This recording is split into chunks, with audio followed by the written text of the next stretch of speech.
তো ওই রহিম মালিক, আল্লাহ তো ওই রহমান মালিক যে তোমার গুনাহগুলো লুকায়া রাখছে, লুকায়া।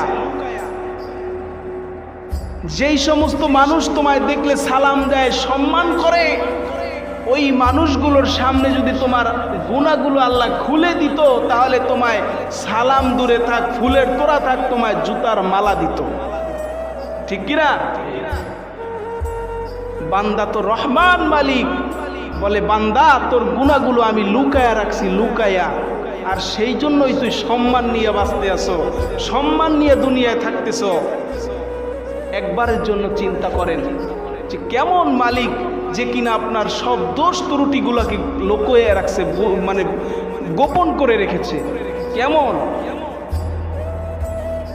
আল্লাহ নবী সাল্লাল্লাহু আলাইহি সাল্লাম বলছে, বান্দা, আল্লাহ নবী সাল্লাল্লাহু আলাইহি সাল্লাম বলছিলেন, উম্মত,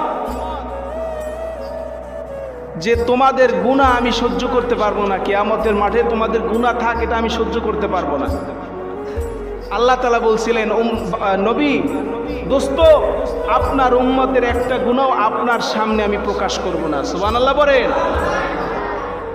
একটা গুনাহ আমি প্রকাশ করব না, সব গুনাহ আমি মাফ করে দিব। শুধু তাই না, আপনার বান্দাদের পাহাড় পাহাড় সমতুল্য গুনাহ থাকবে, আমি আল্লাহ তাআলা কিয়ামতের মাঠে আপনার সামনে তো প্রকাশ করব না, তো করবই না। কিয়ামতের মাঠে আমি পর্দা টানায়া আড়ালে নিয়ে আপনার বান্দার গুনাহ মাফ কইরা সাফ কইরা জান্নাত দিয়ে দেব।